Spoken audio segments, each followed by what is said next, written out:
समाचारों में आप सभी का स्वागत है। आइए खबर देखते हैं नागपुर के दीक्षा भूमि से। नागपुर की दीक्षा भूमि एक ऐसी दीक्षा भूमि जहां पे भारतवर्ष से कई अनुयायी आते हैं, वहां पे अभिवादन करते हैं। 14 अक्टूबर 1956 ये वो दिन था जहां पर क्रांति सूर्य डॉक्टर बाबा साहब अम्बेडकर इन्होंने दीक्षा भूमि पर जाकर धम्म की दीक्षा ली। उस समय में 5 लाख अनुयायी मौजूद थे और उन्हीं को अभिवादन करने के लिए ये 66वां वर्ष शुरू है। बावजूद उसके लोग हर वर्ष यहाँ बड़े दूर दराज से आते हैं और पावन दीक्षा भूमि पे चरण शरण होते हुए नजर आते हैं। अब हम आपको सीधा लेके चलते हैं दीक्षा भूमि पे और बताते हैं वहाँ का वो नज़ारा जहाँ पे लोग पूरी श्रद्धा भाव से वहाँ पे आते हुए दिखाई दे रहे हैं। आइए हमारे साथ। साल 1956 में डॉक्टर भीमराव अंबेडकर और उनके अनुयायियों ने नागपुर महाराष्ट्र के सुविख्यात बौद्ध पवित्र स्मारक दीक्षा भूमि स्थल पर हिंदू धर्म का परित्याग करते हुए स्वेच्छा से बौद्ध धर्म स्वीकारा था। धम्मचक्र प्रवर्तन दिवस भारतीय संविधान के रचयिता डॉक्टर बाबा साहब अम्बेडकर के धर्म परिवर्तन यानी बौद्ध धर्म को अपनाए जाने का प्रतीक माना जाता है। धर्म परिवर्तन की इस प्रक्रिया में डॉक्टर भीमराव अंबेडकर के साथ 5 लाख अनुयायी से ज़्यादा अनुयायी भी शामिल थे। गौरतलब है कि डॉक्टर बाबा साहब अम्बेडकर देश के तत्कालीन कानून मंत्री थे। उन्होंने देश के लिए संविधान लिखा था। बौद्ध समुदाय के लोग इस दिन को बड़े उत्साह के साथ मनाते हैं। आइए जाने क्या है इस दिवस का इतिहास और महत्व क्या है। क्यों किया था डॉक्टर बाबा साहब अम्बेडकर ने धर्म परिवर्तन। कहा जाता है कि बौद्ध धर्म स्वीकारते समय डॉक्टर बाबा साहब अम्बेडकर ने करीब 22 प्रतिज्ञाएं की थी, जिनमें प्रमुख है, आज मेरा पुनर्जन्म हुआ है। मैं अपने पुराने धर्म हिंदू धर्म को अस्वीकार करता हूँ, जो मानव जाति की समृद्धि के लिए हानिकारक है और जो मनुष्य के बीच भेदभाव रखता है और हीन भावना रखता है। डॉक्टर अंबेडकर ने दलितों के खिलाफ जातिगत भेदभाव के खिलाफ लड़ने के लिए अपना जीवन समर्पित कर दिया।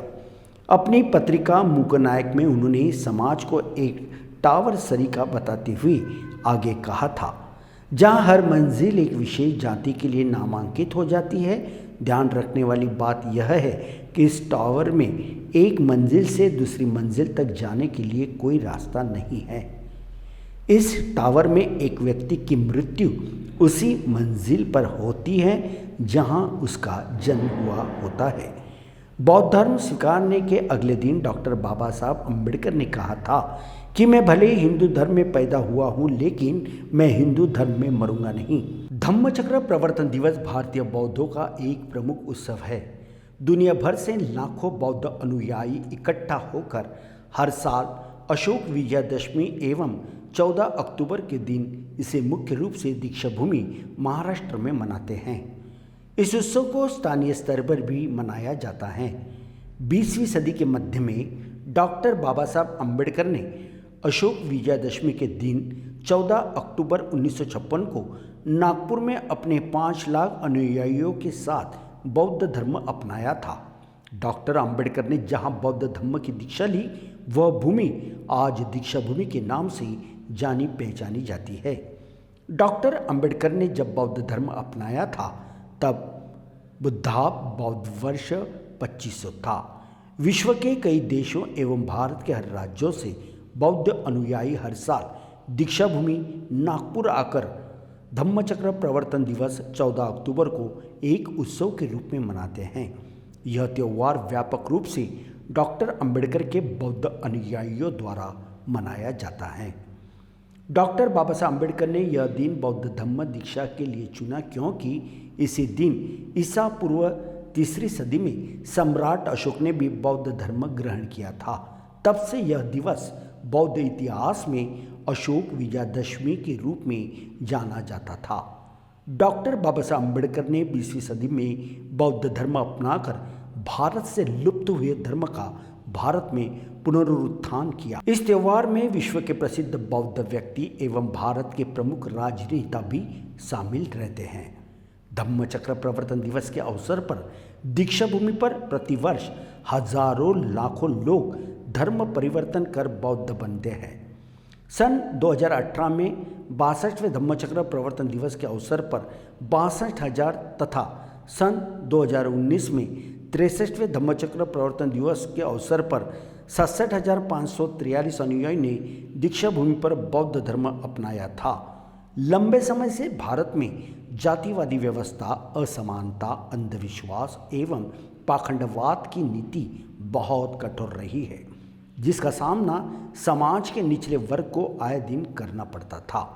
इस कुव्यवस्था से परेशान होकर डॉक्टर बाबा साहब अम्बेडकर ने जिस दिन सम्राट अशोक ने बौद्ध धर्म की दीक्षा लेते हुए बौद्ध धर्मों को स्वीकारा था, उसी क्रांति दिवस यानी 14 अक्टूबर के दिन बौद्ध धर्म को अपनाया था। डॉक्टर बाबा साहब अम्बेडकर द्वारा ली गई यह बुद्ध धम्म दीक्षा देश की सबसे बड़ी रक्तविहीन क्रांति मानी जाती है। इस धम्मचक्र प्रवर्तन दिवस को स्वतंत्रता का दिन भी कहते हैं। नागपुर के दीक्षा भूमि में 66वें धर्मचक्र प्रवर्तन दिन के अवसर पर पूरे भारतवर्ष से लाखों अनुयायी आए हैं, जो तथागत गौतम बुद्ध जी और डॉक्टर बाबा साहब अम्बेडकर जी को अभिवादन करते हुए दिखाई दे रहे हैं।